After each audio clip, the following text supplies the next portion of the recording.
Assalamu alaikum wa rahmatullahi wa barakatuh. Dear students, a warm welcome again in another lecture of Biology in Human Welfare. आज के lecture में हम discuss जो करेंगे that's what's plant breeding, उसके बाद what are the various steps involved in plant breeding and then किसी हद तक हम देखेंगे what are the various methods of plant breeding. तो let us start the lecture. Okay, चलिए बेटे पहले हम देखेंगे प्लांट ब्रीडिंग है क्या. What's plant breeding? Plant breeding is also called crop improvement. What that means also called crop improvement.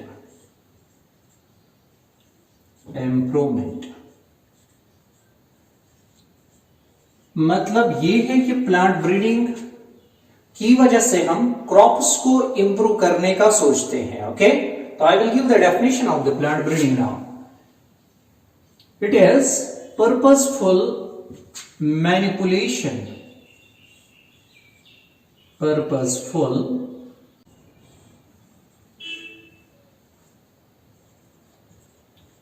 manipulation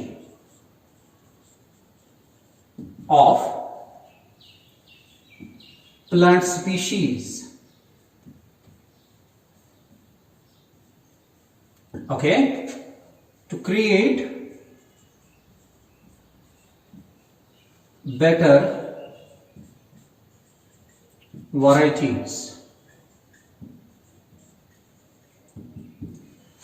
देखिए बेटे, अगर हम स्किलफुल मैनर में, जिसके लिए मैंने वर्ड किया इस्तेमाल मैनिपुलेशन, अगर हम स्किलफुल मैनर में हैंडल करते हैं प्लांट स्पीशीज को और उसके बाद बना रहे हैं बेटर वैरायटीज, हमारा पर्पस जो यहां है उसको फुलफिल करने के लिए बेटे हम बना रहे हैं better varieties.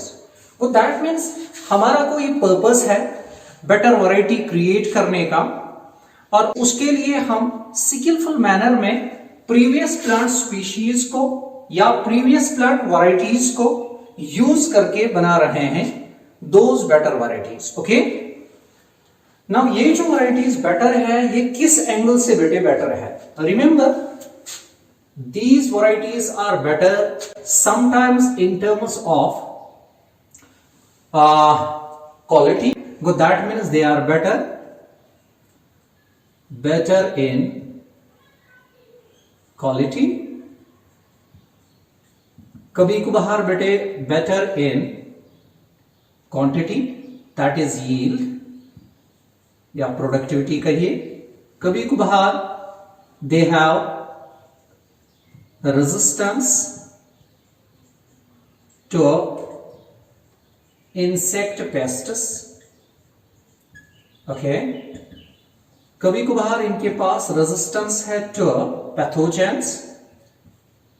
Pathogens are disease causing organisms which can be fungi, bacteria, some nematodes. Okay, and sometimes they are resistant to, that means have resistance to abiotic stresses. abiotic stresses से मेरा मुराद है बेटे हमें कभी कोई वैरायटी बनानी पड़ेगी which is resistant to या tolerant to high temperature, tolerant to saline conditions, tolerant to drought, tolerant to cold conditions. वो एबायोटिक स्ट्रेसेस से मुराद है टेम्परेचर, इससे मुराद है बेटे कोल्ड कंडीशंस, इससे मुराद है बेटे drought,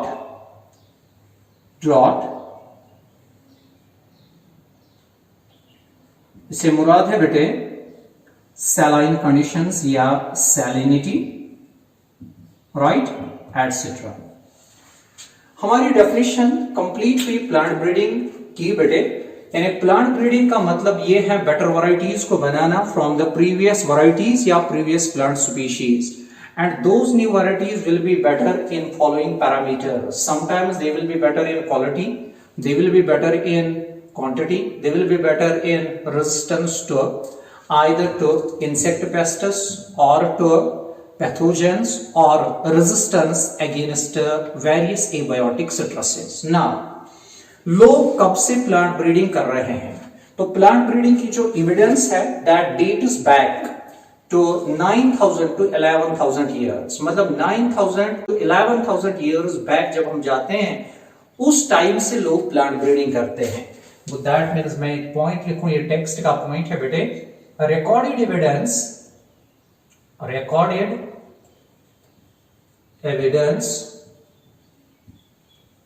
of plant breeding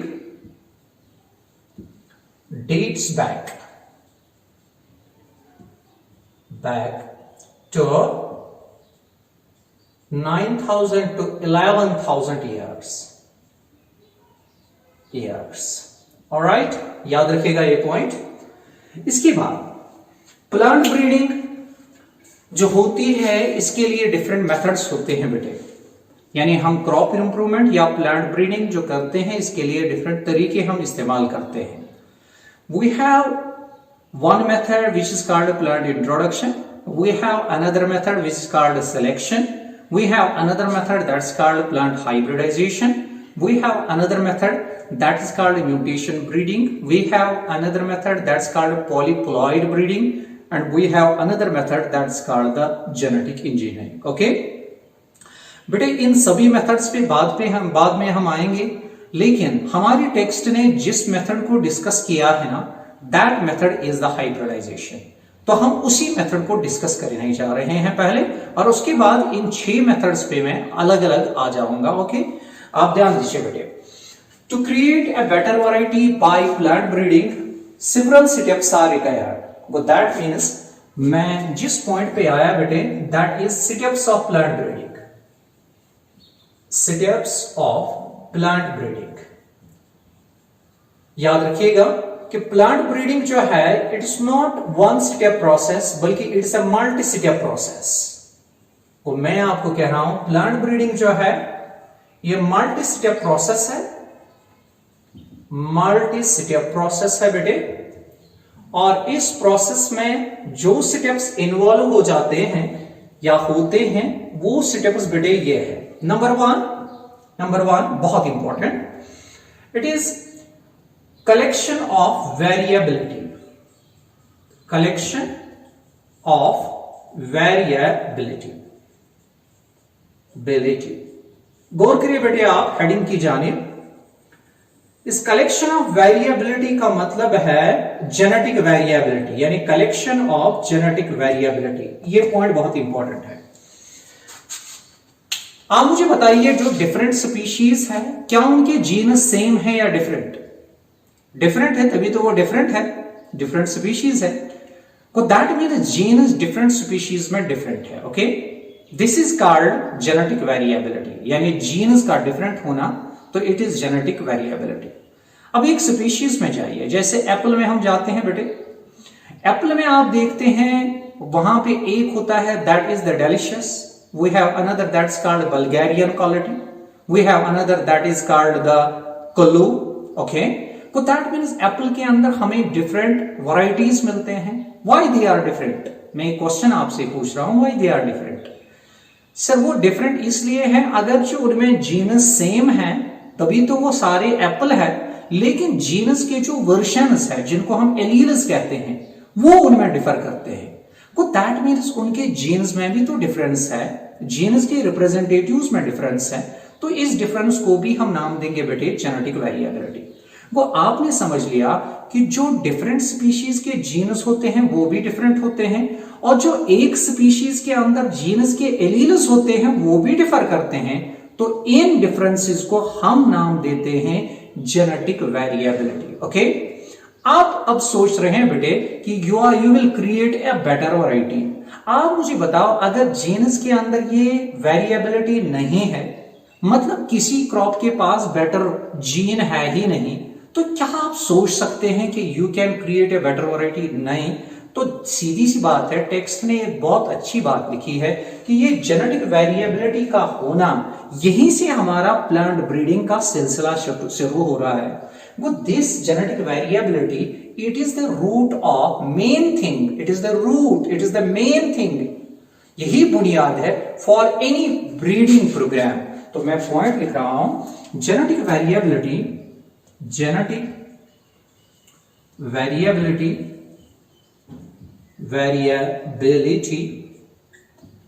is the root means main thing for any breeding program. हम कर रहे हैं plant breeding for any plant breeding program. Okay, breeding program. अब ध्यान दीजिए, अब इस जेनेटिक वेरिएबिलिटी को आपने कलेक्ट करना है. What you will collect? Genetic variability is collected in the form of seeds, और कभी कभार हम प्लांट्स को ही कलेक्ट करेंगे, और plants of all varieties of a crop. यानी एक क्रॉप की सभी वैरायटीज जो है, उन सभी वैरायटीज के आप सीड्स भी कलेक्ट करते हैं या किसी केस में प्लांट्स को कलेक्ट करेंगे. ओके, तो आपने एक्चुअली कलेक्ट किया किसको? Genetic variability. बिकॉज सीड्स के अंदर जो सेल्स है उनके अंदर क्या है? जीन्स. प्लांट को कलेक्ट किया, उसके सेल्स के अंदर क्या है? जीन्स. वो दैट मीन्स आपने जेनेटिक वेरिएबिलिटी को कलेक्ट किया किस फॉर्म में? In the form of plants और in the form of seeds of all the varieties of a crop. Okay, चलिए इसके बाद मैं आपसे कह रहा हूं कलेक्शन ऑफ, बहुत इंपॉर्टेंट पॉइंट आ रहा है ये, कलेक्शन ऑफ सीड्स और plants which contain all the alleles of all genes in a crop. ध्यान दीजिए बेटे, ये बहुत इंपॉर्टेंट पॉइंट है. यानी वो कलेक्शन किन की? सीड्स की या प्लांट्स की? जिस कलेक्शन के अंदर सारे एलील्स यानी all the diverse alleles of all the genes in a crop present है, उस कलेक्शन को मैं नाम दे रहा हूं इज कॉल्ड, बहुत इंपॉर्टेंट टर्म है, is called germplasm collection. What is germplasm collection? Sir, germplasm collection से मुराद है collection of all the alleles of all the genes in a crop. Okay, अब ये germ plasm collect कैसे करते हैं? Sir, we collect it in the form of seeds या in the form of plants. Okay, अब ध्यान दीजिए, इस germ plasm को कलेक्ट आप क्यों कर रहे हैं? Why you collect germ plasm? Sir, इसी से तो हमारा आगे का प्लांट ब्रीडिंग प्रोग्राम जो है वो कंटिन्यू रहेगा. वो इसी germ plasm के अंदर, मतलब इन्हीं सीड्स और प्लांट्स के अंदर छुपे हुए वो बेटर जीन्स है, जिन जीन्स की बुनियाद पे हम बेटर वैरायटीज क्रिएट करने जा रहे हैं. वो दैट मीन्स जर्म प्लाज्म जो है कंटेन्स वैल्यूएबल जीन्स. किसके लिए? For PP, for plant breeding. Right, आप ध्यान दीजिए, मान लीजिए आपने जर्म प्लाज्म थोड़ा यूज किया, यानी आपने 15 वैरायटीज की सीड लाई थी, आपने 2 वैरायटीज की इस्तेमाल की, बाकी अभी इस्तेमाल नहीं की. उनको आपको फ्यूचर के लिए स्टोर करना है, प्रिजर्व करना है. तो आप कैसे करेंगे? बहुत इंपॉर्टेंट टर्म अगेन बेटे, मैं जर्म प्लाज्म की बात करता हूं. For future use. Okay, germ plasm is preserved. Germ plasm से मुराद क्या है? Seeds and plants. Okay, germ plasm is preserved in liquid nitrogen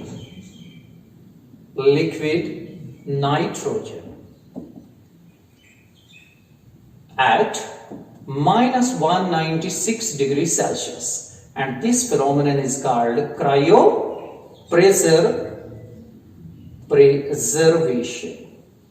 right बेटे, दैट मीन्स अभी तक हमने जर्म प्लाज्म कलेक्शन की, या कहिए कलेक्शन ऑफ वेरिएबिलिटी। वेरिएबिलिटी का मतलब जीनस के अंदर difference, okay.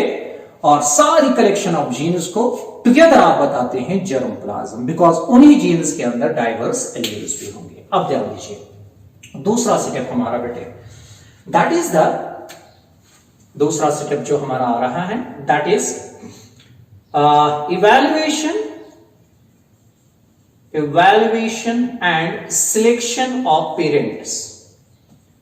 Selection of parents बहुत इंपॉर्टेंट। अगेन हमारा प्लांट ब्रीडिंग का जो प्रोसेस है वो स्टार्ट हो चुका है।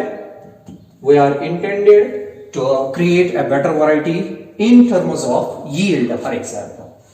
चलिए बेटे, इवैल्यूएशन, हमारे पास अब सीड्स हैं, हम इन सीड्स को जर्मोप्लाज्म को इवैल्यूएट करेंगे। कैसे? हम सीड्स उठाएंगे, उनको सो करेंगे, नए प्लांट्स बनेंगे बेटे। उन प्लांट्स को हम एनालाइज करेंगे कि किस में है desired features, okay. Desired feature यानी जो हम चाहते हैं, जिसके हम तलबगार हैं, वो मैं आपको पॉइंट बताऊं बेटे। Germplasm is evaluated, germplasm is evaluated, right? किसके लिए? For desired features, desired features, right? यानी अच्छे फीचर्स किस में है? मिसाल के तौर पे एक प्लांट में हमारे क्रॉप में डिसीज रेजिस्टेंस ऑलरेडी थी, लेकिन जो दूसरा क्रॉप था जिसका जर्मोप्लाज्म हमने कलेक्ट किया था उसमें हाई यील्ड निकला। तो हमने जर्मोप्लाज्म को पहले इवैल्यूएट किया कि किसमें ये हाई यील्ड का फीचर है।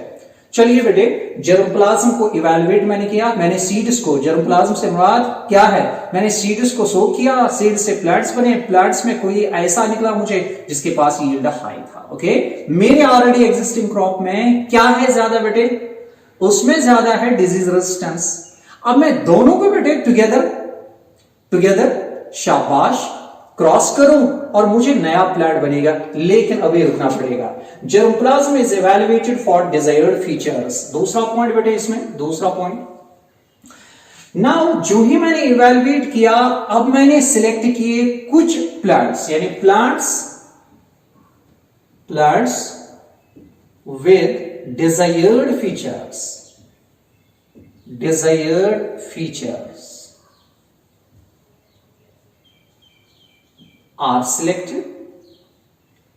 are selected, right?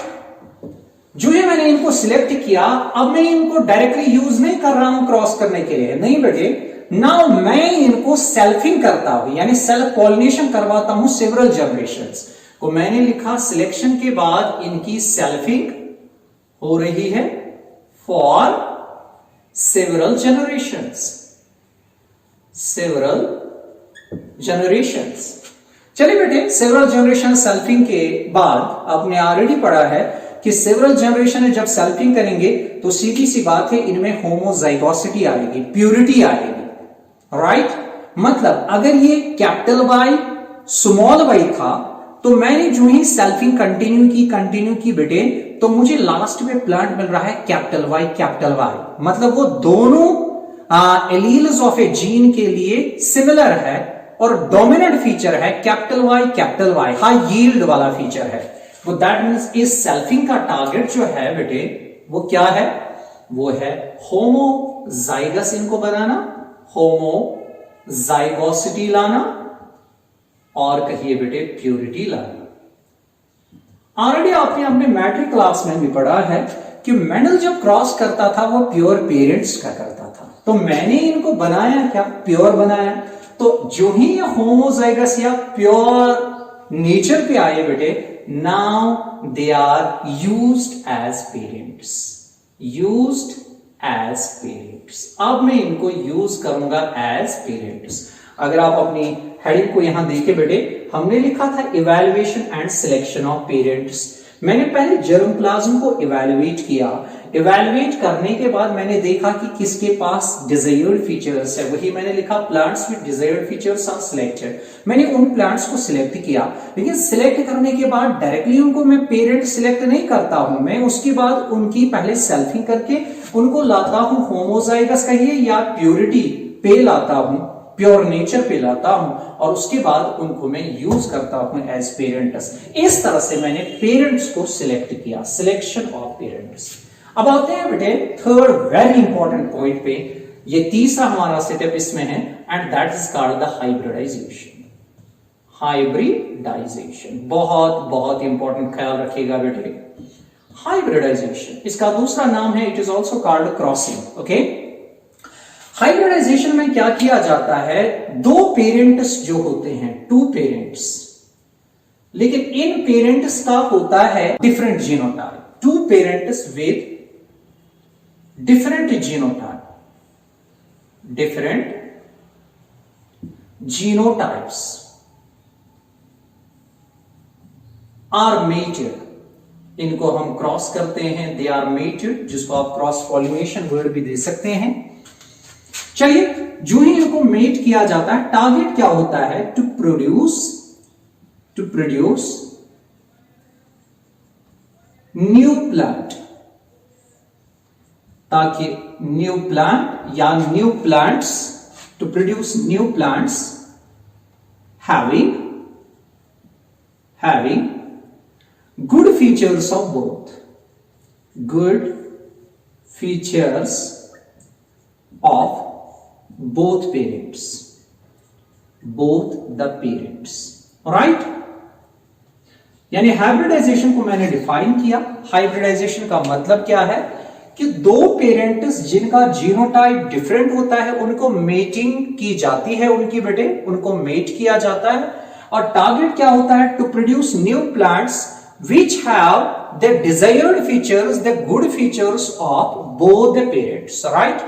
और ऐसे नए इंडिविजुअल्स को हम नाम देते हैं बेटे, they are called hybrids.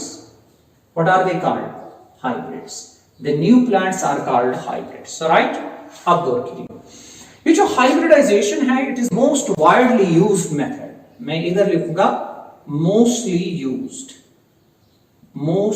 used for plant breeding. कौन? हाइब्रिडाइजेशन, याद रखना। Most common method of plant plant breeding is that is hybridization. अब हाइब्रिडाइजेशन जो है बेटे, इट इन्वॉल्व्स वेरियस स्टेप्स। देखिए स्टेप्स क्या है हाइब्रिडाइजेशन में, स्टेप्स ऑफ हाइब्रिडाइजेशन।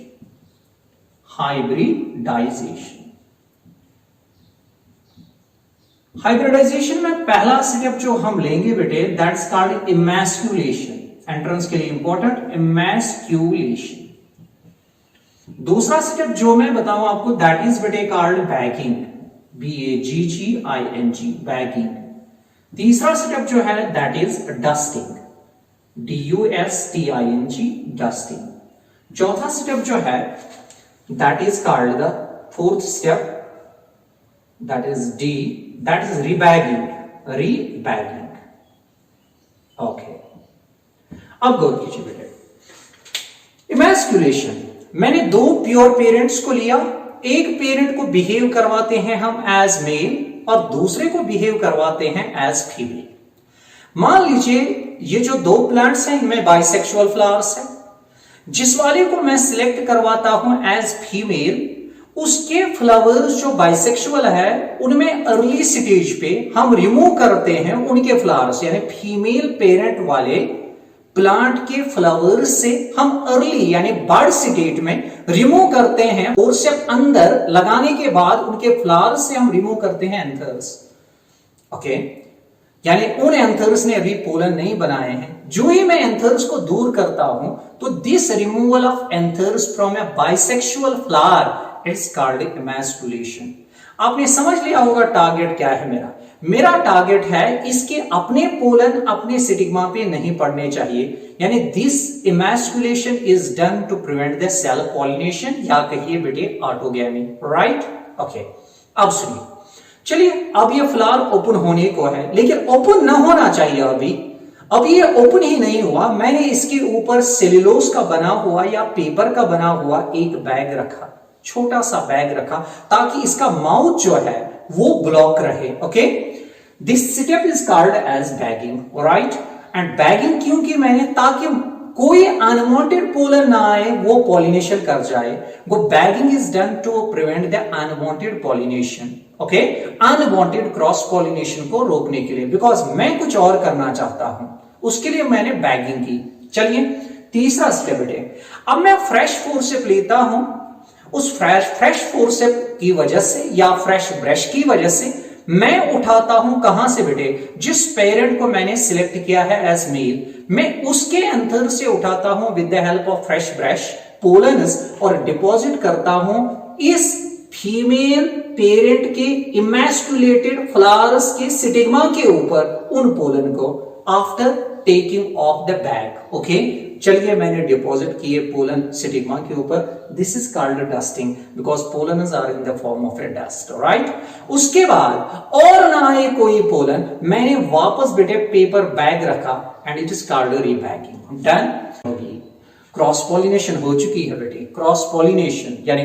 पोलन को लाया मैंने, क्रॉस पॉलिनेशन हो गई है। It's also called artificial pollination. Okay, it's also called anthropophily because ये इंसान ने पॉलिनेशन की यहां पे। ओके, अब ध्यान दीजिए, पॉलिनेशन के बाद यानी पॉलिनेशन के बाद इधर डस्ट होने के बाद बेटे पॉलिनेशन हो गई, right.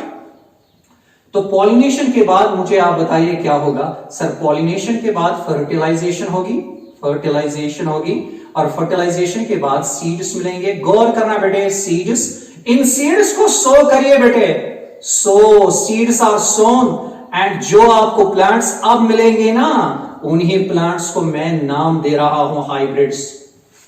Those plants are called hybrids. चलिए हाइब्रिड्स मिले हमें, हाइब्रिड्स मिले, ये हाइब्रिड्स मिले, लेकिन जो है मैं इन हाइब्रिड्स को देखता हूं, इनके पास हम ये इस वक्त मान के चलते हैं कि इन हाइब्रिड्स में अच्छी क्वालिटीज आ गई, दोनों पेरेंट्स की आई। वरना याद रखना हाइब्रिडाइजेशन के डिसएडवांटेजेस के बारे में कि hybridization is a chance event, ये चांस इवेंट है, यानी हाइब्रिडाइजेशन में चांस होता है। कभी one plant in hundreds and thousands of plants में डिजायर्ड फीचर्स लेके आएगा।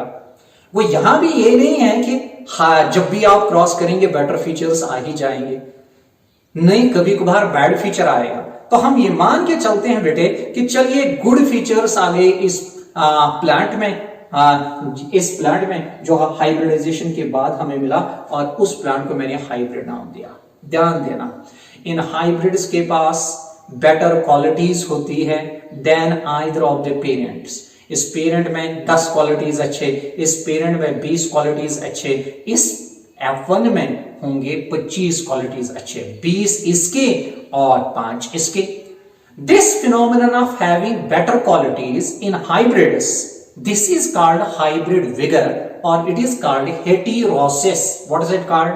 Hybrid vigor or heterosis, and this term was given by Schull. ये term दी है बेटे किसने? Schull. यानी the potential of having better qualities in hybrids than either of the parents, this phenomenon is called hybrid vigor or it is called heterosis. Okay बेटे, now the fourth step. Fourth step जो plant breeding का है बेटे, that is selection and testing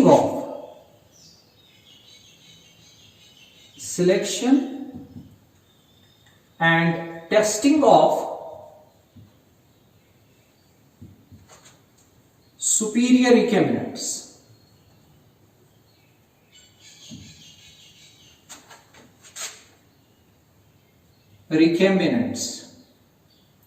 okay, ध्यान दीजिए बेटे, इसमें हमने हाइब्रिडाइजेशन की बेटे, हाइब्रिडाइजेशन से हमें मिले क्या? हाइब्रिड्स। वो दैट मींस अभी तक हमने जो किया है दैट इज हाइब्रिडाइजेशन। हाइब्रिडाइजेशन के बाद हमें जो मिले बेटे, दो पेरेंट्स को क्रॉस करने के बाद प्लांट्स, उनको नाम हमने दिया हाइब्रिड्स। इन हाइब्रिड्स के अंदर बेटर क्वालिटीज होती है जो दो पेरेंट्स से आई है, और इन हाइब्रिड्स को दूसरा नाम हम देते हैं बेटे रिकॉम्बिनेंट्स। ओके, अब रिकॉम्बिनेंट्स या हाइब्रिड्स की हमारे पास बहुत प्रोजिनी है। Progeny means offsprings, progeny. किन की प्रोजिनी हमारे पास है? हाइब्रिड्स या रिकॉम्बिनेंट्स। लेकिन हमें इन हाइब्रिड्स में वो हाइब्रिड्स देखने हैं जिनके अंदर हमारे डिजायर्ड फीचर्स है, जो हम चाहते थे, high yield and disease resistance. Well, that means these hybrids are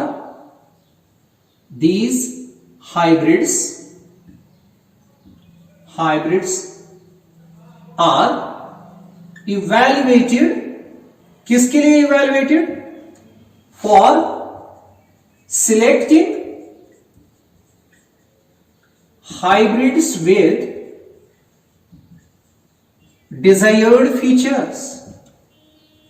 With the desired features, right? अब गौर कीजिए, दिस सिलेक्शन यानी ये सिलेक्शन जो है it's a tedious job, because आपको एक हाइब्रिड नहीं देख रहा है, you have to evaluate large number of hybrids, but that means selection is a tedious job. Selection is a tedious job, difficult job, right? क्यों? Because large number of hybrids are to be evaluated so as to choose the superior recombinants. Because large number of hybrids are to be screened. किसके लिए? To select superior recombinants. Okay, चलिए यहां तक मैंने इस heading का ये selection वाला पॉइंट एक्सप्लेन किया. It is selection of superior recombinants. ठीक है ना? उसके बाद यहां टेस्टिंग बहुत इंपॉर्टेंट है. Now what is being done? मान लीजिए मैंने अब सुपीरियर रिकॉम्बिनेंट्स को हासिल किया, सुपीरियर रिकॉम्बिनेंट्स को, लेकिन इन सुपीरियर रिकॉम्बिनेंट्स को डायरेक्टली हम एज न्यू वैरायटी रिलीज नहीं करते. दीज रिकॉम्बिनेंट्स आर नाउ, इन्हीं रिकॉम्बिनेंट्स को अब किया जाता है बेटे सेल्फिंग. Again selfing. जरा मुझे बताओ क्यों सेल्फिंग? सर ताकि इन सुपीरियर रिकॉम्बिनेंट्स में आ जाए प्यूरिटी या homozygosity, so as to make them homozygous. अच्छा, ये क्यों होमोजाइगस इनको बनाना है? जरा आप भी सोचिए. सर मतलब अगर ये सुपीरियर रिकॉम्बिनेंट है कैपिटल वाई स्मॉल वाई और capital D small D, okay, लेकिन जब मैं इसकी सेल्फिंग करूंगा ना बेटे, ये सेल्फिंग की वजह से बन जाएगा capital Y capital Y capital D capital D. आप गौर करना इस पॉइंट पे. अगर आपके पास ऐसा कोई होगा तो क्या इधर चांस है ना क्रॉस करने के बाद जब ये सेल्फिंग करेगा एक पॉइंट आपको ऐसा मिलेगा जहां स्मॉल डी के साथ आएगा. लेकिन जब आपके पास स्मॉल डी का ऑप्शन ही नहीं है तब स्मॉल डी आने का चांस ही नहीं. सर ये इसलिए आप कंटिन्यूअस कर रहे हैं. पहले आप कर रहे हैं कहीं पे आया स्मॉल डी के साथ, उसको मैंने रिजेक्ट किया, लेकिन मैं सेल्फिंग करता रहा उस वक्त तक जब तक ये दोनों बेटे फीचर्स जो है, यानी हाई यील्ड वाला फीचर जो ये है और डिजीज रेजिस्टेंस वाला फीचर, जब तक ये होमोजाइगस स्टेट में ना आ जाए, प्यूरिटी में ना आ जाए. क्यों?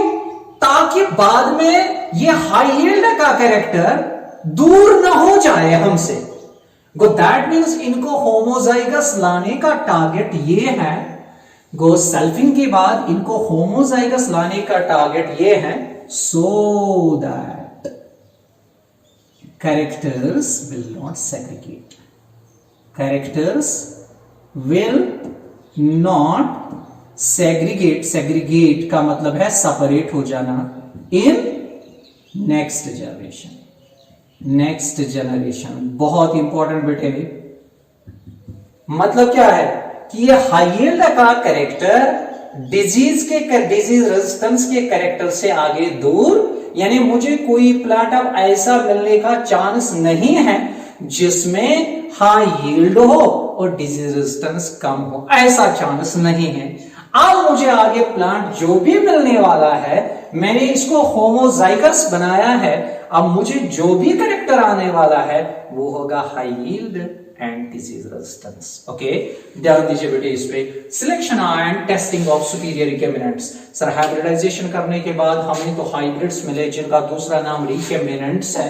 और अब हमारे पास हाइब्रिड्स और रिकम्बिनेंट्स की जो प्रोजनी है, इस प्रोजनी में हम सिलेक्ट करते हैं उन हाइब्रिड्स को जिनके पास डिजायर्ड फीचर्स है हमारे, ओके।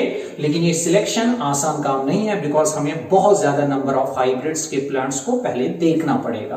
तो this selection is a tedious और difficult job, because large number of hybrids are to be screened to select the superior recombinants जिनके पास हमारे फीचर्स है, okay.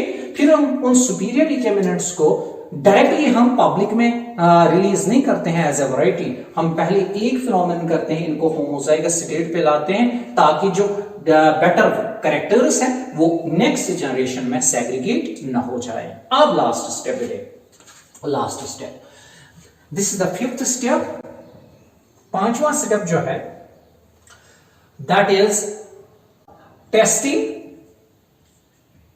Release and commercialization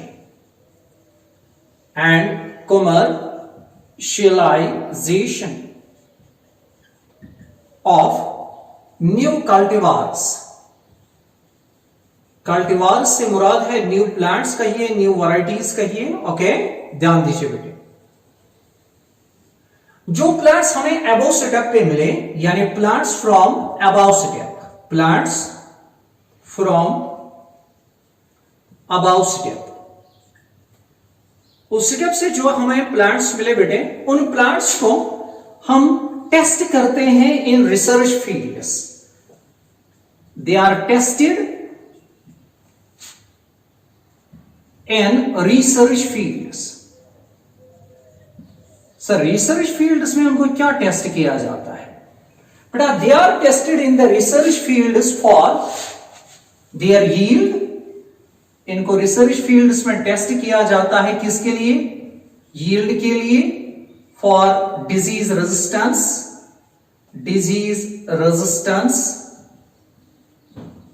and other agronomic traits, यानी बाकी features के लिए, and other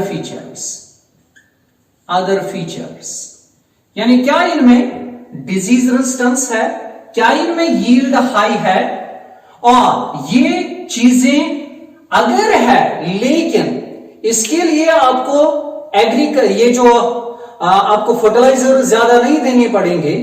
तो मेरे कहने का मतलब है plants from above step are tested in research fields for high yield, disease resistance and other features at ideal fertilizer, irrigation and other agriculture practices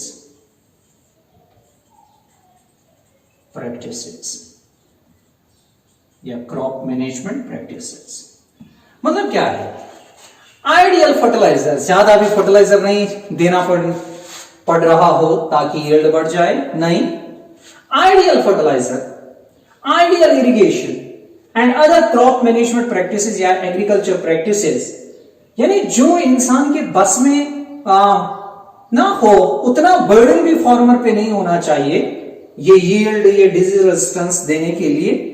नहीं बेटे, आपने तो वैरायटी बनाई, लेकिन ये फार्मर के लिए बोझ भी नहीं बनना चाहिए। तो as such under ideal fertilizer, ideal irrigation and ideal agriculture practices के लिहाज से अगर इन प्लांट्स ने दिखाया high yield and disease resistance, यहां तक हम कामयाब है। फिर इसके बाद बेटे क्या किया जाता है? Now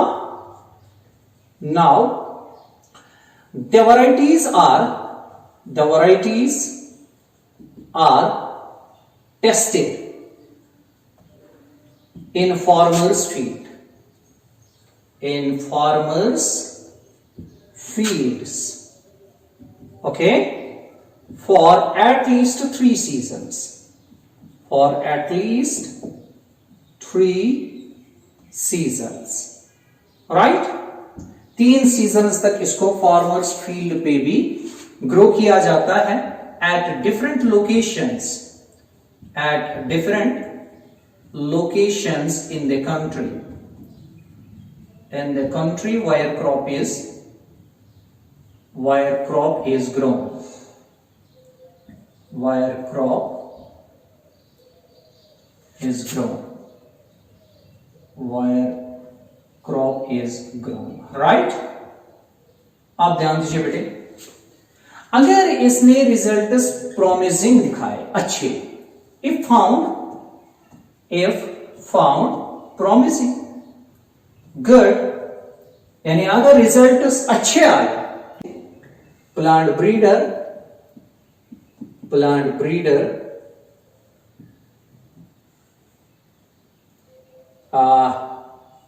releases it as a new variety, right? After giving a name,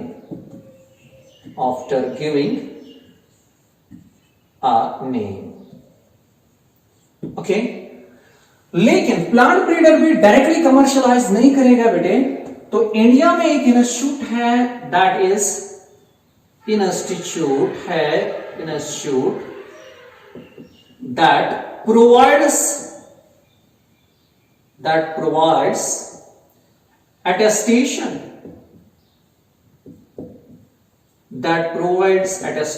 and approval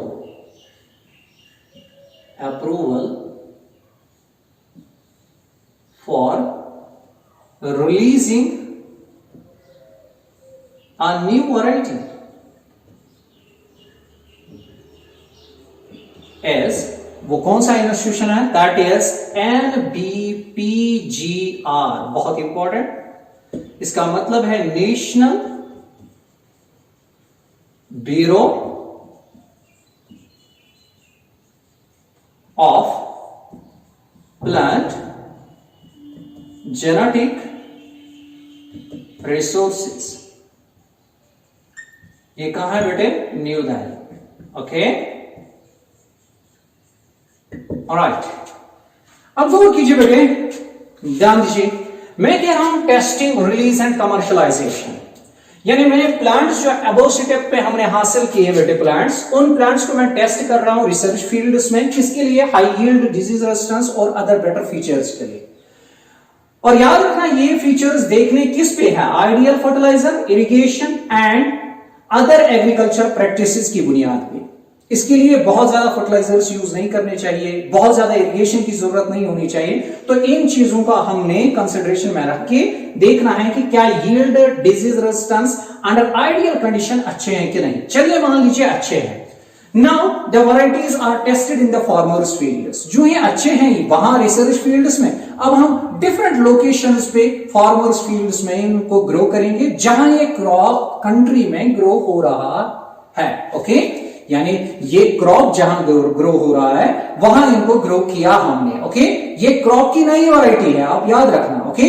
जहां इस क्रॉप के मुख्तलिफ वैरायटीज ग्रो हो रही थी, अब ये वैरायटी हमने उन्हीं एरियाज में ग्रो करनी है, ओके। चलिए ग्रो किया, और अगर मैंने प्रीवियस वैरायटी से इसको बेटर पाया, फिर जो प्लांट ब्रीडर है वो इसको रिलीज करेगा as a new variety after giving a name, लेकिन डायरेक्टली वो पीपल को, पब्लिक को नहीं दे सकता बेटे। इंस्टीट्यूट है जहां उसको जाना है और अटेस्टेशन एंड अप्रूवल लाना है that I have produced a better variety, और वो इंस्टीट्यूट कौन है, NBPGR। मैंने यहां तक बताया बेटे, टेस्ट किया हमने पहले रिसर्च फील्ड्स में, फिर फार्मर्स फील्ड्स में, उसके बाद आथर ने इसको रिलीज किया एज ए न्यू वैरायटी, लेकिन उसके बाद अब आथर इस वैरायटी के सीड्स जो है वो हैंड ओवर करेगा टू NBPGR, और ये डिफरेंट सिटेशंस पे इनके सीड्स अवेलेबल रखेंगे इन वैरायटी या वैरायटीज या वैरायटी के सीड्स, और as such these seeds are then given to the public, that means they are commercialised. बहुत इंपॉर्टेंट बेटे, मैंने प्लांट ब्रीडिंग में आपको बताया, प्लांट ब्रीडिंग में हमारे पास 5 स्टेप्स होते हैं। पहले स्टेप में हम कलेक्शन ऑफ वेरिएबिलिटी करते हैं इन the form of seeds and plants, okay.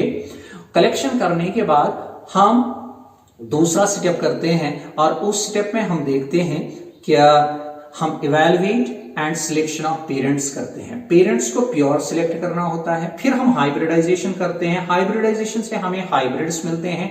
Hybrids में से हम चूज करते हैं सुपीरियर रिकमेंडेंट्स या सुपीरियर हाइब्रिड्स जिनमें हमारे डिजायर्ड फीचर्स है। उसके बाद उनको सिलेक्ट करने के बाद हम selection and testing of superior recombinants करते हैं ताकि हमें वो सुपीरियर रिकमेंडेंट्स मिले, वो हाइब्रिड्स मिले जिनमें हमारे फीचर्स है। ओके, और जो ही वो हमने किया, हमने उसके बाद सेल्फिंग की ताकि वो कैरेक्टर्स जो अच्छे कैरेक्टर्स साथ साथ आए वो आगे जाके दूर न जाए एक दूसरे से, यानी सेग्रीगेट ना हो जाए from each other in the next generation.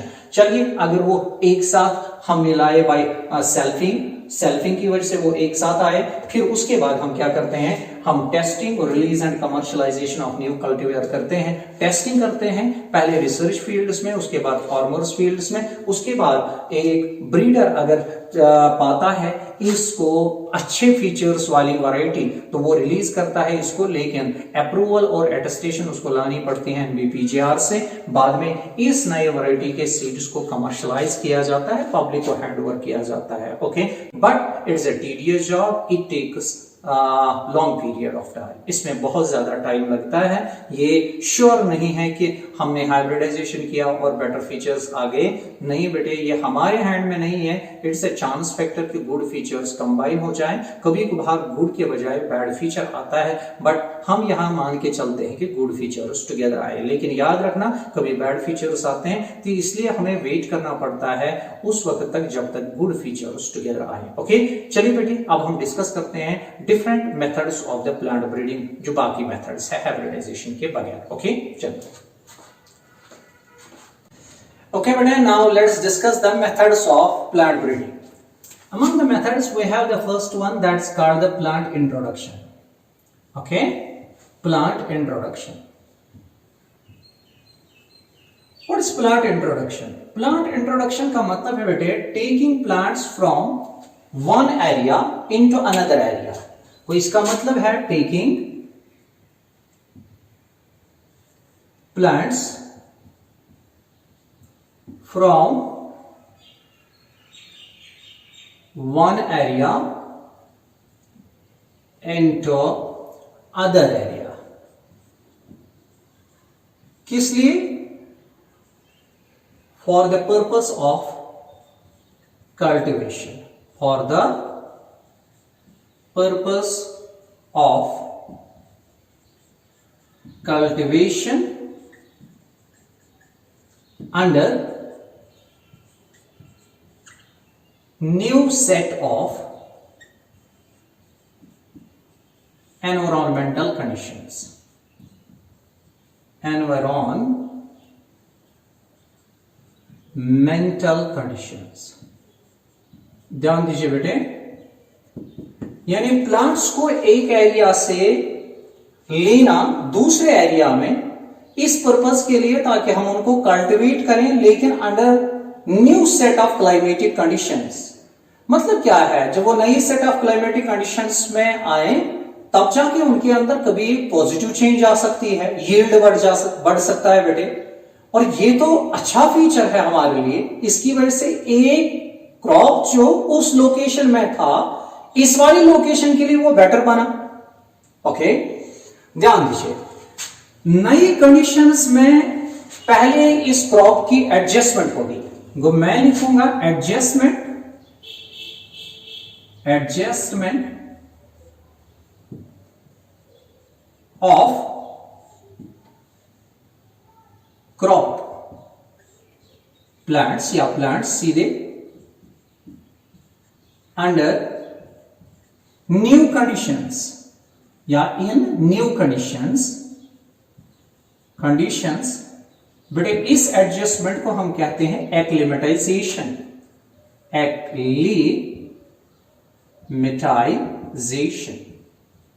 Right, चलिए बेटे, अब ये एक्लिमेटाइज हुआ। सर हम किस फॉर्म में इनको ले सकते हैं? हम इंट्रोडक्शन कर सकते हैं, यानी plant introduction can be done.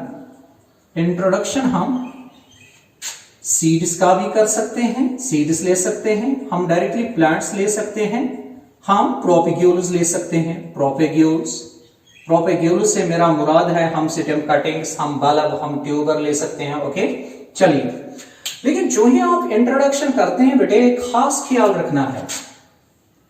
जो ही इंट्रोडक्शन, यानी introduction is to B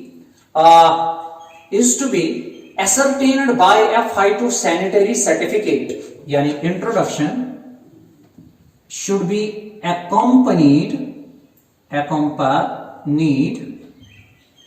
by बहुत इंपॉर्टेंट, phytosanitary certificate। सर मतलब क्या है इसका? मतलब जो ही एक कंट्री से दूसरी कंट्री, एक रीजन से दूसरे रीजन में हम इंट्रोडक्शन किसी क्रॉप प्लांट का करते हैं तो उस क्रॉप प्लांट के सीड्स के साथ एक सर्टिफिकेट होनी चाहिए, that's called phytosanitary certificate. Okay, phytosanitary certificate ये होनी चाहिए साथ। Sir what it declares? It declares that it is free. क्या है फ्री? यानी वही introduced material, that it is free from pathogens comma करके वीड्स एटसेट्रा। यानी इसमें कोई और चीज नहीं है। आपको मालूम होना चाहिए जब मैक्सिको से इंडिया में वीट लाया गया, imported wheat during green revolution period, उस वक्त एक वीट के सीड साथ आए थे एंड दैट्स पार्थीनियम जिसके पोलन एलर्जिक भी है बेटे। तो इसलिए फाइटोसैनिटरी सर्टिफिकेट साथ होनी चाहिए जो डिक्लेयर करे कि ये जो इंट्रोड्यूस्ड मटेरियल है it is free from pathogens and weeds. Okay, and this phenomenon is called plant quarantine. It is called plant quarantine, right? जो प्लांट क्वारंटाइन के साथ डील करता है ना इंडिया में, दैट इज अगेन एनबीपीजीआर। ये institute जो है डील्स विद इट, राइट? चलिए बेटे, मैंने थोड़ा आइडिया आपको दिया प्लांट इंट्रोडक्शन में क्या करते हैं हम। प्लांट इंट्रोडक्शन में हम एक एरिया से प्लांट्स को दूसरे एरिया में लेते हैं इस इंटेंशन के साथ कि नई कंडीशंस में इनको ग्रो करेंगे और नई कंडीशंस में ग्रो करेंगे तब जाके इसका पोटेंशियल जो है वो पुराने एरिया से अच्छा हो सकता है। ओके, अब उसके लिए हम क्या करते हैं, हम इंट्रोडक्शन सीड्स का भी कर सकते हैं, प्लांट्स और प्रोपेग्यूल्स का। जो ही इंट्रोडक्शन हमने किया, नई कंडीशंस में एडजस्टमेंट होने में थोड़ा टाइम लगेगा एंड उस प्रोसेस को हमने, उस एडजस्टमेंट की प्रोसेस को हमने एक्लिमेटाइजेशन बताया। जो है एडजस्ट हो गई बेटे, हम साथ ही देखते हैं क्या इसका पोटेंशियल बेटर आया कि नहीं आया, वो हम चेक कर सकते हैं। ओके, बाद में अगर अच्छा ये रिजल्ट दिखाता है we can grow it in that, लेकिन अगर अच्छा रिजल्ट नहीं आया we can discard it later on. Okay, लेकिन इंट्रोडक्टरी मटेरियल जो है वो एनालाइज होना चाहिए, प्लांट क्वारंटाइन में चेक होगा, फिर फाइटोसैनिटरी सर्टिफिकेट दी जाएगी और ये सारा काम जो करता है इंडिया में it is done by NBPGR. Okay, national bureau of plant genetic resources. आइए दूसरा जो हमारे पास दूसरा मेथड है that is called as the selection. That's called what? Selection. हम प्लांट ब्रीडिंग के लिए दूसरा प्रोसेस जो करते हैं सिलेक्शन एक ऐसा प्रोसेस ऑफ प्लांट ब्रीडिंग है जहां पे हम बेटर फिनोटाइप्स को प्रिजर्व करते हैं, यानी बेटर प्लांट्स को प्रिजर्व करते हैं और जो वीकर वंस है उनको डिस्कार्ड करते हैं। यानी selection it is the practice of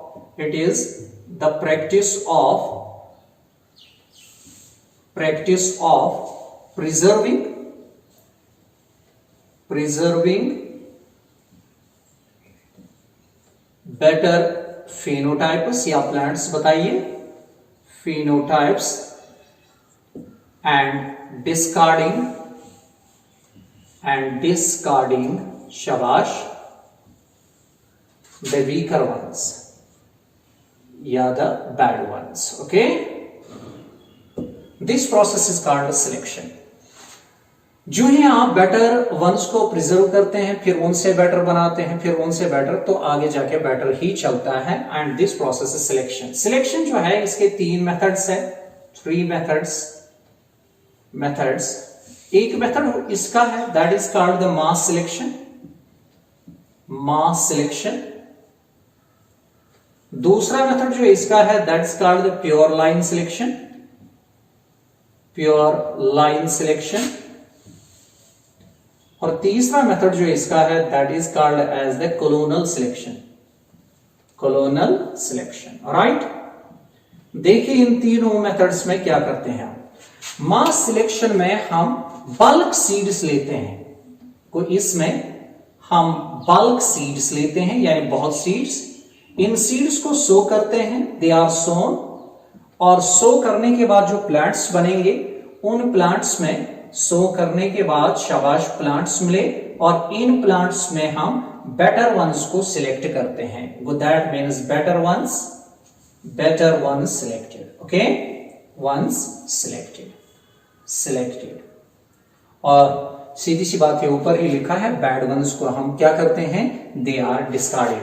और ये जो प्लांट्स हमने सिलेक्ट किए, हम ये 1-2 दिन में नहीं करते बेटे, it takes this is done, यानी इस प्रोसेस के लिए हम सेल्फ पॉलिनेशन भी कभी करते हैं प्लांट्स के बीच में, और कभी क्रॉस भी करते हैं। इट्स नॉट वन गो बेटे, ये सेवरल ईयर्स तक हम करते हैं। It is done usually for 12 to 13 years. कितने बेटे, 12 to 13 ईयर्स तक ऐसा ही करते हैं हम। लेकिन आप याद रखना, इस प्रोसेस के दौरान हम सेल्फ पॉलिनेशन भी करते हैं, और कभी हमारा मन करे एंड क्रॉस पॉलिनेशन भी करते हैं, और इस तरह से इतने टाइम तक करते बेटे, हम बेटर वंस को सिलेक्ट किया, फिर उनका क्रॉस किया, फिर उनमें से बेटर वंस को सिलेक्ट किया और बैड वंस को रिमूव किया या डिस्कार्ड किया, और इस तरह से हमें एक न्यू क्रॉप मिलता है, न्यू बेटर क्रॉप मिलता है। बेटर क्रॉप कहिए या वैरायटी कहिए बेटे, वैरायटी मिलती है। राइट, चलिए आपने समझ लिया मास सिलेक्शन में क्या करते हैं, बल्क सीड्स को लेते हैं। ओके, बल्क सीड्स को लेने के बाद हम सो करते हैं, हमें प्लांट्स मिलते हैं। उन प्लांट्स में बेटर वंस जो है उनको हम अब सेल्फ पॉलिनेट करते हैं, और उससे प्लांट्स मिले, उन प्लांट्स को हम क्रॉस पॉलिनेट कर सकते हैं। उससे प्लांट्स उनको सेल्फ पॉलिनेट, उससे प्लांट्स उनको क्रॉस, फिर और क्रॉस, फिर करते एक ऐसा फाइनली हमें वैरायटी मिली जो अच्छी वैरायटी है बेटे। उस बेटर वैरायटी को हम कहते हैं कि that variety can be released and commercialised. Right, process क्या मैंने किया, just selection. Okay, pure line selection में क्या करते हैं, यहां जो सीड्स हम लेते हैं, they are taken only from one good plant. That means seeds from single good plant. Okay, अच्छे प्लांट, डिजायर्ड प्लांट से लिए जाते हैं, एंड दो सीड्स आर सोन, इनको सो किया जाता है, और उससे बेटे प्लांट्स मिलेंगे। इन प्लांट्स की ओनली अब होगी selfing. What will be done, only selfing. Right, only selfing. और सेल्फिंग करते करते you go for selfing for about 8 to 9 years. 8 to 9 years यही प्रोसेस करते करते हमें आखिरकार न्यू बेटर वैरायटी मिलेगी। राइट, इस तरह से हमने, दिस इज कॉल्ड, इस वैरायटी के सारे प्लांट जो है वो होमोजाइगस होंगे। That's why a series, a row of plants which are obtained after a long period of selfing, that group or that row of plants is called pure line. Okay, तो इसके लिए मैंने selection की, ये pure line variety बनाने के लिए मैंने जो सिलेक्शन प्रोसेस किया, उस सिलेक्शन प्रोसेस में मैंने ओनली बेटे क्या किया, सेल्फिंग। और हर सेल्फिंग करने के बाद जो मुझे बैड वंस उनको रिमूव किया, और जो मुझे गुड वंस मिले वहां से बेटे उनको मैं सिलेक्ट आगे करता गया। ओके, चलिए कोलोनल सिलेक्शन। कोलोनल सिलेक्शन ये अप्लाई की जाती है बेटे वेजिटेटिवली रिप्रोड्यूसिंग प्लांट्स में। क्योंकि सेल्फ पॉलिनेशन, क्रॉस पॉलिनेशन ये सेक्सुअल रिप्रोडक्शन है, लेकिन ये वेजिटेटिवली रिप्रोड्यूसिंग प्लांट्स में हम यूज करते हैं। ओके, वहां क्या होता है बेटे, वहां बालबस, क्वारमस या राइजोमस की वजह से, या इवन हम कभी कभार सिटम की कटिंग से, हम लीफ की कटिंग से बनाते हैं नए प्लांट्स। वो that means vegetatively reproducing plants में ये यूज होता है। हम यहाँ पे क्या करते हैं, वेजिटेटिव प्रोपिग्यूल जो है, प्रोपेग्यूल बेटे, वेजिटेटिव प्रोपिग्यूल को यूज किया आपने इंस्टेड ऑफ सीड, आपको न्यू प्लांट्स मिले। शाबाश, क्या मिले, न्यू प्लांट्स। ए प्लांट जेनेटिकली सिमिलर है, इसको मैं नाम दूंगा कोलोन। क्या, इन कोलोन में से आप बेटर प्लांट्स को आगे आगे चूज करते हैं। बेटर प्लांट्स जो है उनको आगे लेते हैं और फिर उनको आपने एक कोलोन बनाया, उस कोलोन में से भी बेटर आप चूज आगे करते हैं। You do this for several years और आपको इसकी वजह से अगेन सिलेक्शन करते करते न्यू बेटर वैरायटी बन सकती है, better variety, right. This is called as the clonal selection. ये दूसरा मेथड हुआ बेटे सिलेक्शन का मेथड। अब आइए तीसरे मेथड पे, दैट इज द हाइब्रिडाइजेशन। तीसरा मेथड बेटे दैट इज हाइब्रिडाइजेशन। हाइब्रिडाइजेशन में मैंने ऑलरेडी आपको पढ़ाया बेटे, हाइब्रिडाइजेशन में क्या करते हैं, शाबाश sir, we take two parents, हम इन दो पेरेंट्स का क्या करते हैं, दे आर क्रॉस्ड, इनको हम क्रॉस पॉलिनेट करते हैं, हमें न्यू प्लांट मिलता है बेटे, न्यू प्लांट। और इस न्यू प्लांट में good features of both parents होते हैं, गुड फीचर्स शाबाश ऑफ बोथ पेरेंट्स, राइट। और इन न्यू प्लांट्स को हम नाम देते हैं, शाबाश, इनको नाम देते हैं हम हाइब्रिड्स। क्या देते हैं, they are called hybrids.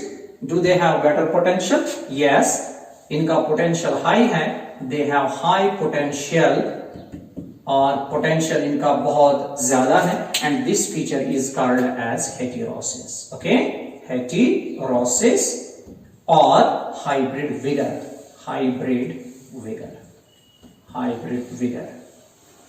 and the term was given by scientist Shaw, right।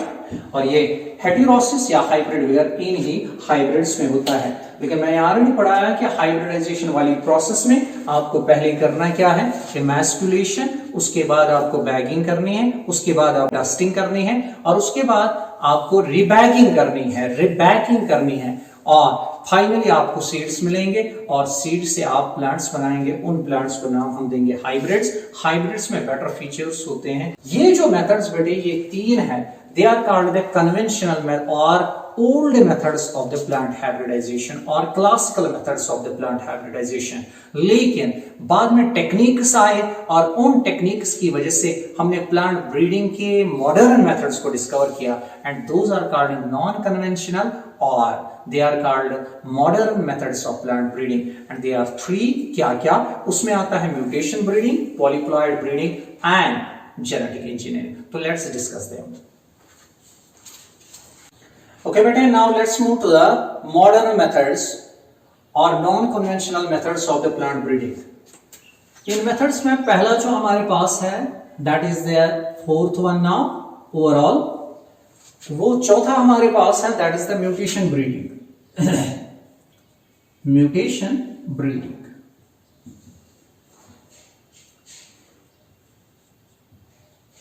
Term mutation जो है बेटे ये दी है ह्यूगो डेवारिस ने, यानी म्यूटेशन टर्म जो है, म्यूटेशन टर्म, ये term among one of the three scientists जिन्होंने रिडिस्कवर मेंडलिज्म किया, एक था ह्यूगो डेवारिस, उसने ये टर्म दी है, ह्यूगो डेवारिस। चलिए, what is mutation? Mutation sudden heritable change in genes, यानी जीन्स के अंदर एक परमानेंट चेंज आना उनके न्यूक्लियोटाइड्स में, तो this change is called mutation.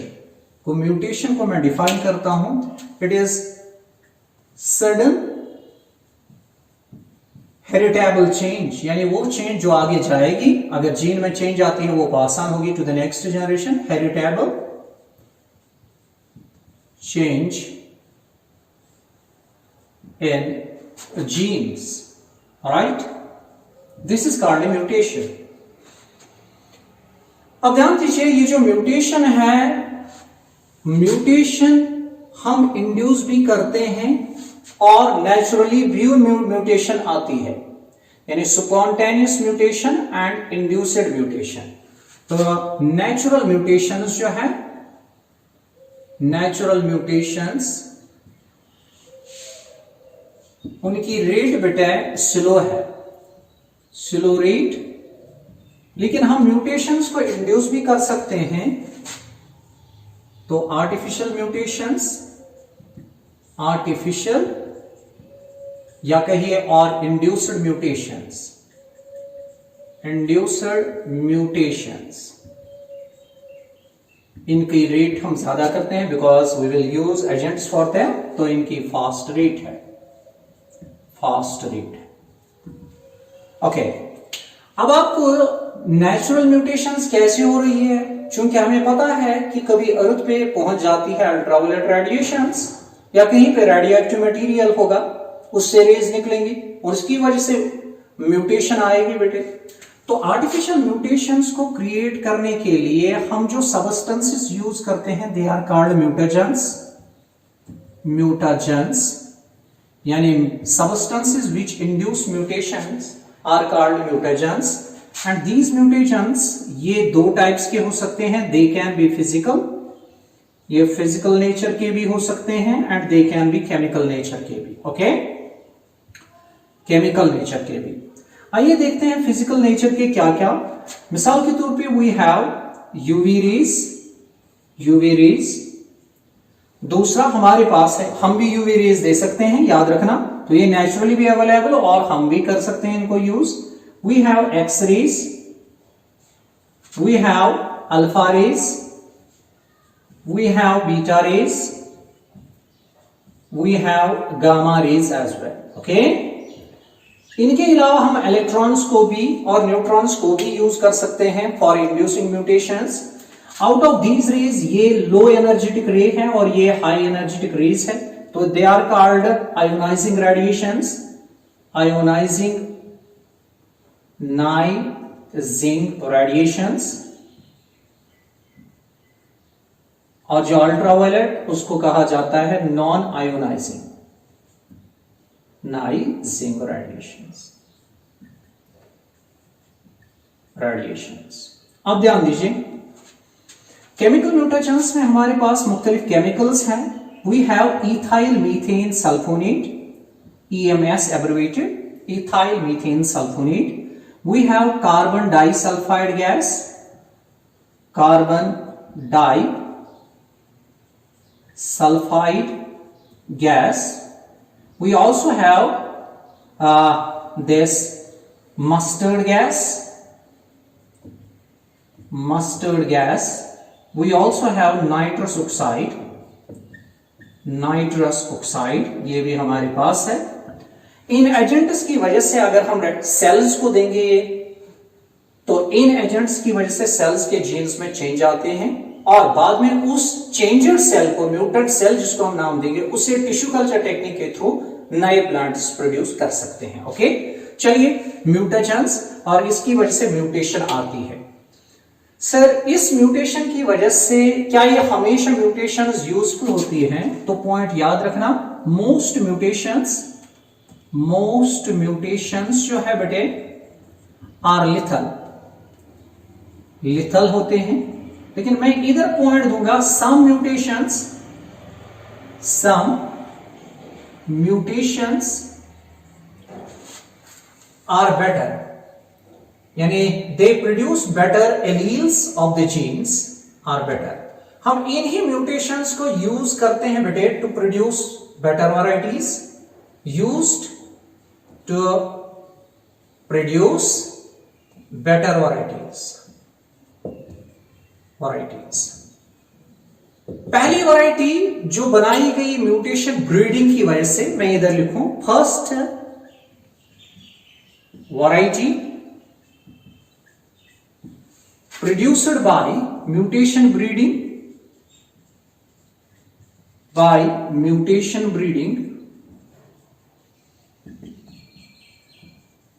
वो है बेटे primax white of mustard, primax white of mustard, यानी मस्टर्ड वैरायटी एक है ये।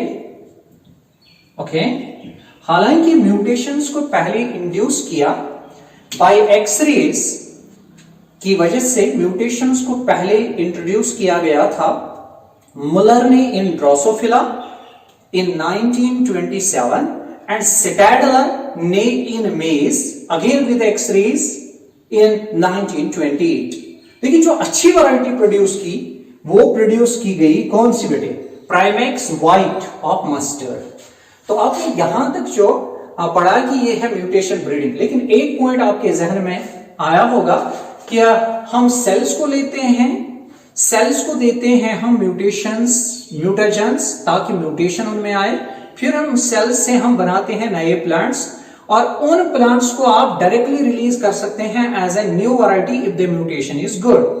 या कभी कभार उस प्लांट को आप अपने क्रॉप प्लांट के साथ क्रॉस कर सकते हैं, मतलब आप उसके बाद वापस जाएंगे हाइब्रिडाइजेशन पे। ओके, चलिए ये म्यूटेशन के बारे में।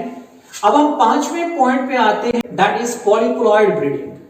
पॉलीप्लॉइड ब्रीडिंग, देखिए बेटे ये पॉलीप्लॉइड ब्रीडिंग क्या है? पॉलीप्लॉइडी का मतलब है occurrence of more than 2 sets of, यानी occurrence of more than 2 sets of chromosomes in a plant या in an organism is called polyploidy. वो पॉलीप्लॉइडी का मतलब, पॉलीप्लॉइडी it means occurrence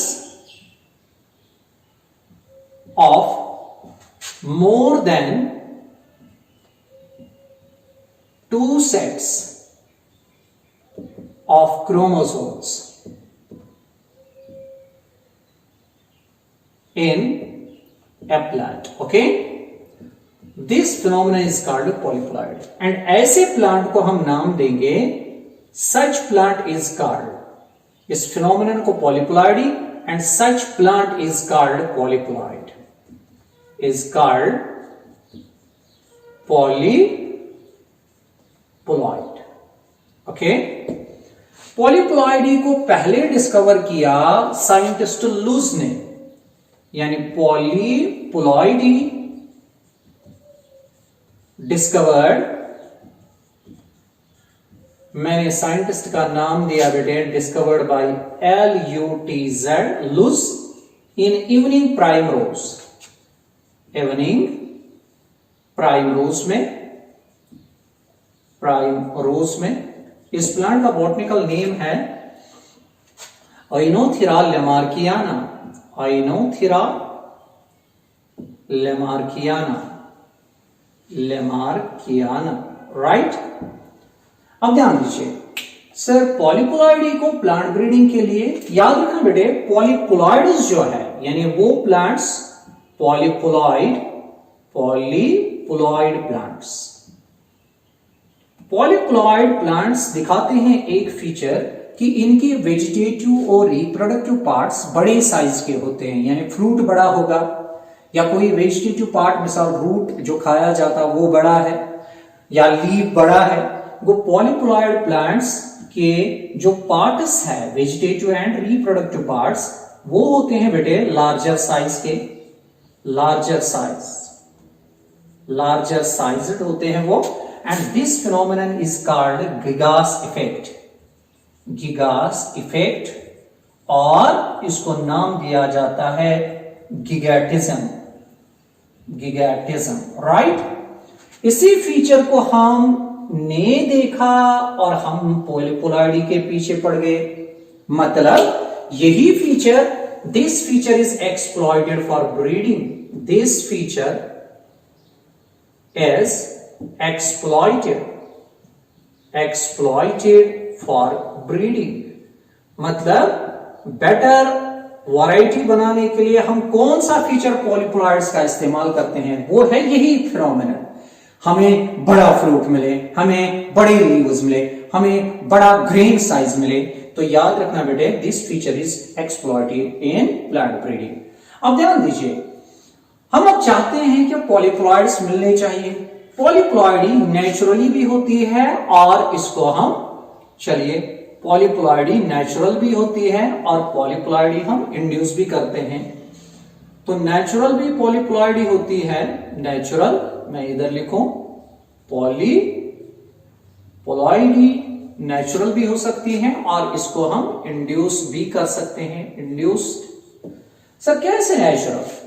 देखिए बेटे, जब क्रोमोसोम्स बनते हैं ना, मिसाल के तौर पे मियोसिस होनी है और एग बनना है, लेकिन some time non disjunction of the chromosomes हो जाती है। यानी जो ही क्रोमोसोम्स को एक सेट को ऊपर एक सेट को नीचे जाना था, लेकिन क्रोमोसोम नॉन डिसजंक्ट हुए। या मैं इस तरह भी बताऊं, मियोसिस सेकंड में जो क्रोमेटिड्स दो थी बेटे, दो क्रोमेटिड्स, ये है दो क्रोमेटिड्स, अगर मेरे हाथ को आप देखें तो अब इनकी सेपरेशन और ये ऊपर ये नीचे, यानी ये सेट ऑफ क्रोमोसोम्स है। उस सेट में एक मैं दिखा रहा हूं, उस सेट में से मैं एक को दिखा रहा हूं। अब मियोसिस सेकंड में ये इधर, ये इधर, लेकिन अगर ये सेपरेट नहीं हुए तो ये सारे एक ही की जानिब चले गए और यहां वॉल फॉर्मेशन, तो सारे 2n नंबर आ गया इस सेल में, इसमें कुछ नहीं आया। तो नॉन डिसजंक्शन हो गई किसकी? क्रोमोसोम्स की। और इस तरह से एग जो बना वो डिप्लॉयड बना। इस एग के साथ जब स्पर्म फ्यूज करेगा वो तो इसको बनाएगा ना, अब ट्रिप्लॉयड। वो दैट मीन्स दो सेट से ज्यादा जब आते हैं, अब ये जाइगोट बना ट्रिप्लॉयड, इससे जो इंडिविजुअल बनेगा वो ट्रिप्लॉयड होगा ना, दैट मीन्स वो तो पॉलीप्लॉयड होगा। ट्रिप्लॉयड, मोर देन 2 सेट्स को पॉलीप्लॉयड बताते हैं। वो नेचुरली ये कभी होता है, इसका एक कारण नेचुरली क्या है? Non disjunction of, disjunction means separation, non disjunction, junction of chromosomes कहिए या क्रोमेटिड्स कहिए, क्रोमोसोम्स। इतना ही नहीं बेटे, एक और कारण हो सकता है, अगर एग नॉर्मल बना लेकिन एग के साथ दो स्पर्म्स ने फ्यूज किया, ये भी होता है कभी, तो ऐसे दो स्पर्म्स एन लाएंगे और एग का एन, तो ये ट्रिप्लॉयड अगेन बनेगा। वो दूसरा कारण नॉन डिसजंक्शन ऑफ क्रोमोसोम्स और फ्यूजन ऑफ, ये एक और, fusion of more than 2 sperms, more than 2 sperms with egg. Alright, ये भी कारण।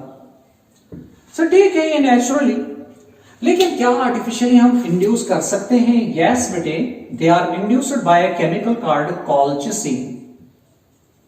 कॉल्चिसिन हासिल होता है हमें from the corms of a plant belonging to Liliaceae family called Colchicum autumnale. ये जिस प्लांट से मिलता है उस प्लांट का नाम है कॉल्चिकम ऑटमनील, AUTUMNALE, ऑटमनील। सर ये करता क्या है बेटे? जो ही आपने एक सेल ली, मान लीजिए एक सोमैटिक सेल ली, उस सोमैटिक सेल में आप करते क्या है? उस सोमैटिक सेल को आपने दिया बेटे कॉल्चिसिन, लेकिन चूंकि वो सेल डिवाइड करने जा रही थी, वो अपने क्रोमोसोम को 2n को 4n पहले बनाएगी, ओके, और उसके बाद वो डिवाइड होगी, एक सेल में 2n, दूसरे सेल में 2n। लेकिन जो है आपने कॉल्चिसिन दिया, ये स्पिंडल अपैरेटस को नहीं बनने देगा, इसलिए एक ही सेल में रहेगी बेटे कितना? 4n situation. वो दैट मीन्स ये कॉल्चिसिन जो है ये स्पिंडल अपैरेटस को अरेस्ट करता है। वो दैट मीन्स स्पिंडल अरेस्टर, मैं इसको नाम दूंगा arrester, right? It does not actually, it inhibits the polymerization of the microtubules.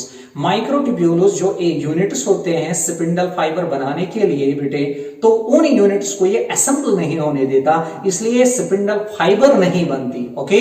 और जो ही स्पिंडल फाइबर नहीं, तो सेपरेशन क्रोमोसोम्स की नहीं होगी, जो ऑलरेडी चले गए हैं किस पे? डबल कंटेंट पे। मतलब वो अगर 2n सेल थी वो 4n बन चुकी है, लेकिन जब स्पिंडल फाइबर नहीं, अब उसी सेल में वो 4n रहेगा।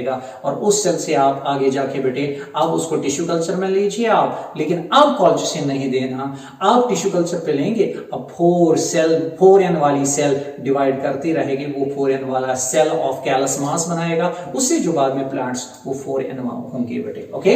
तो that means it is done by using the colchicine, okay, जो leads to chromosome doubling, chromosome doubling. इसी क्रोमोसोम डबलिंग से मेरा मुराद है polyploidy, that is polyploidy. 2n वाली सेल 4n जाएगी, that is polyploidy, right, ploidy. अब गौर करिए, बेटा मैंने आपको बताया पॉलीप्लॉइडी किससे हम इंड्यूस कर सकते हैं और पॉलीप्लॉइडी नेचुरली भी होते हैं। पॉलीप्लॉइड्स जो हमारे पास प्लांट्स होते हैं वो दो टाइप्स के होते हैं, कुछ होते हैं ऑटोपॉलीप्लॉइड्स और कुछ होते हैं allopolyploids. I will repeat then we will see that. Okay, polyploids are of two types. Polyploids ये दो टाइप्स के होते हैं बेटे। एक टाइप है दे आर कॉल्ड ऑटोपॉलीप्लॉइड्स, ऑटोपॉलीप्लॉइड्स,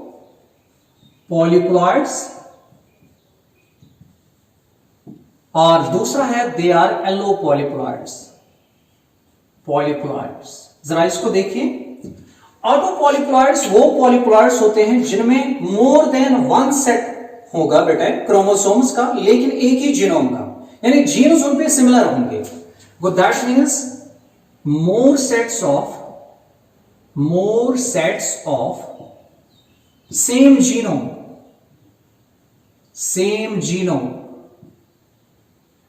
एक सेट ऑफ क्रोमोसोम्स पे जो भी जीन्स है they are together called genome.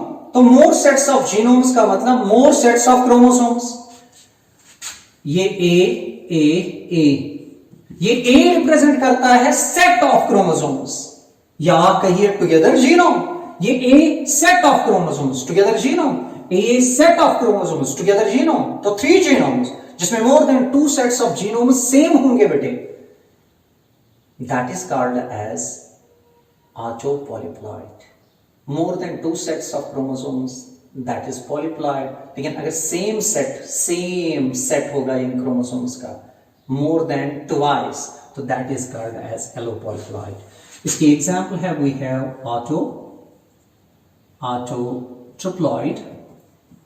autotriploid, banana. We have autotriploid watermelon.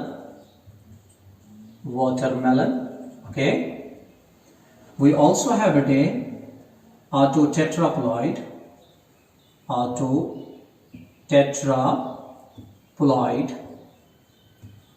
vetiver. इसको कॉमनली कहते हैं सुगंधा,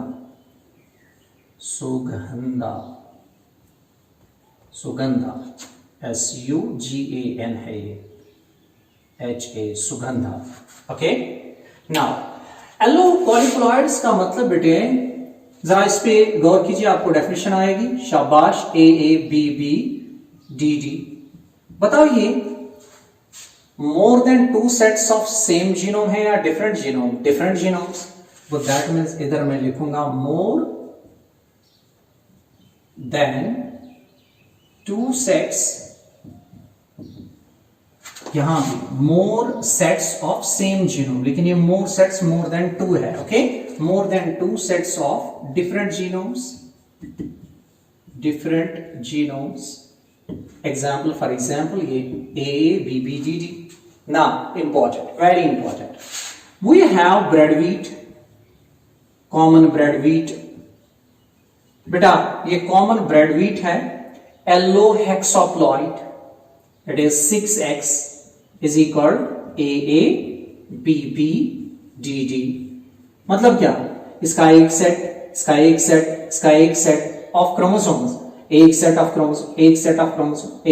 क्रोमोसोम्स, एंड इधर बेटे दिस इज इक्वल टू, यानी 6x है ये x and it is equal to 42। बहुत इंपॉर्टेंट, यानी आपको ब्रेड वेट पूछा जाएगा, that is allohexaploid. It means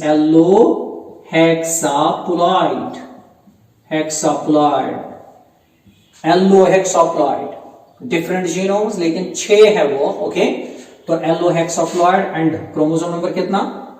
तो ये आएगा बेटा x इज इक्वल टू आएगा 42 divided by 6, that is equal to 7. 7 is the basic set of chromosomes, basic set, right. इसी तरह हमारे पास एक और है, बहुत इंपॉर्टेंट, 2 एग्जांपल्स में और दो, बहुत इंपॉर्टेंट बेटे। We have a man made cereal, इसका नाम है ट्रिटिकोसीकेल, और it is also called triticale, right. इसको प्रोड्यूस कैसे किया गया? फर्स्ट मैन मेड सीरियल है ये, यानी इसको इंसान ने बनाया, man made cereal. It is first man-made cereal. Okay, and it is used as fodder. Fodder से मुराद है food for cattle. FODDER, fodder. In Canada, also in Italy, and also in India. Right? Sir कैसे बनाया गया? मैं इधर लिखूं produced from wheat, बहुत इंपॉर्टेंट, एंड राई. व्हीट एंड राई से इसको बनाया गया. जरा इधर देखिए बेटे, मेरे पास स्पेस है, I will use it. Wheat जो इसमें लिया गया, ऐसे मैं दिखाऊं, दैट इज ट्रिटिकम टर्जिडम. ट्रिटिकम टर्जिडम, ये व्हीट एक टाइप का. और दूसरे साइड से लिया गया, इसका क्रॉस किया गया with rye, that is secale cereal. Secale cereal इसका नाम है बॉटनिकली. तो it is right, it is wheat. It was बेटे this triticum turgidum, it was 4n, it was 2n. okay, यानी it is 2n, it is 4n. Right?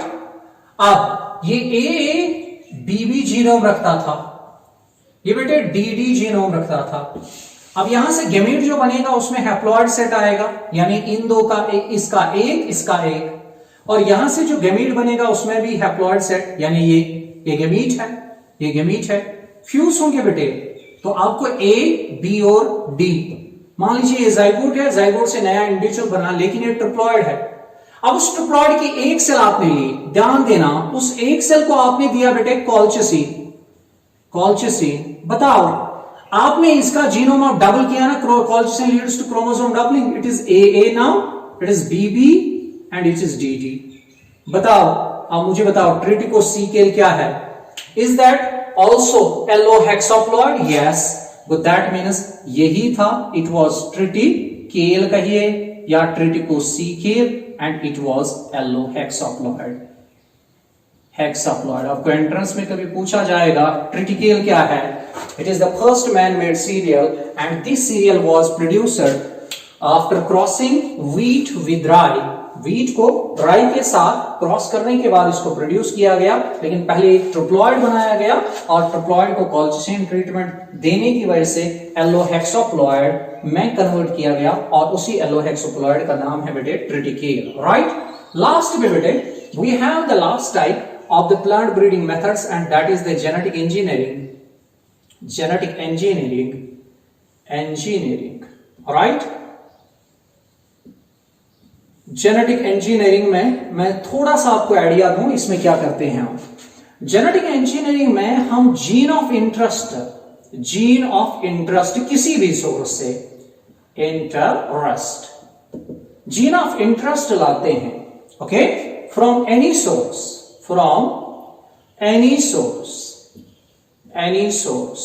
It can be bacteria, it can be another plant, it can be from an animal. Okay, but that means gene from any source.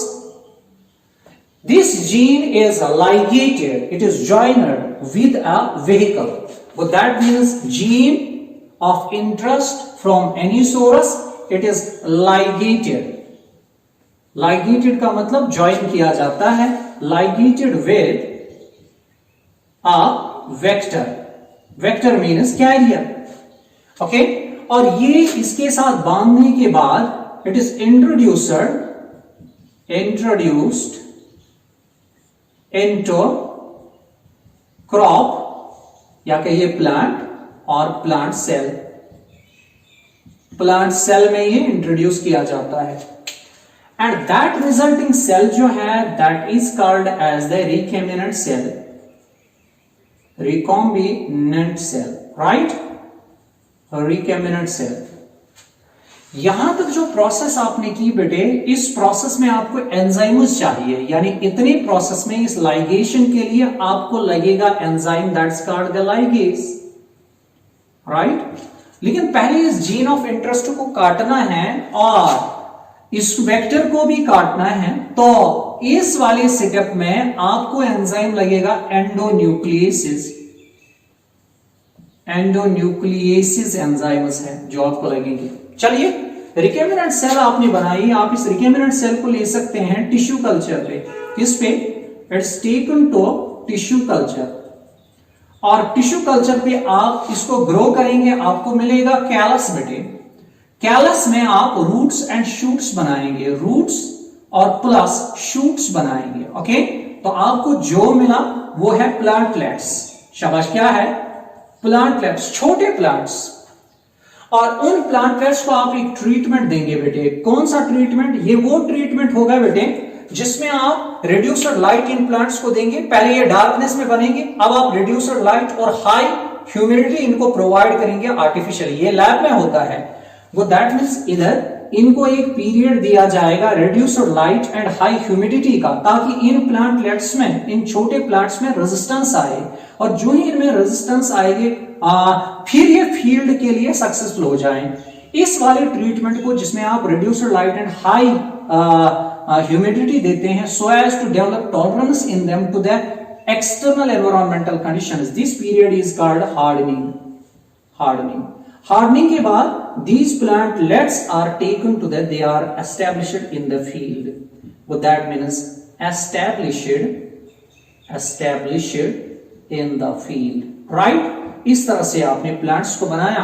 In plants को हम नाम देते हैं बेटे, they are called transgenic plants. What are they called? They are called transgenic plants. Remember, इन plants को एक और नाम भी देंगे, they are also called as genetically modified plants. And you have got several examples. For example, you have BT crops. Okay, you have the example as golden rice. Golden rice. इनको ऐसे ही बनाया गया बेटे। ओके, चलिए बेटे, इस तरह से हमने आज के लेक्चर को कंप्लीट किया। होप आपने सारे लेक्चर को अंडरस्टैंड किया होगा, एंजॉय किया होगा। Thank you, stay blessed.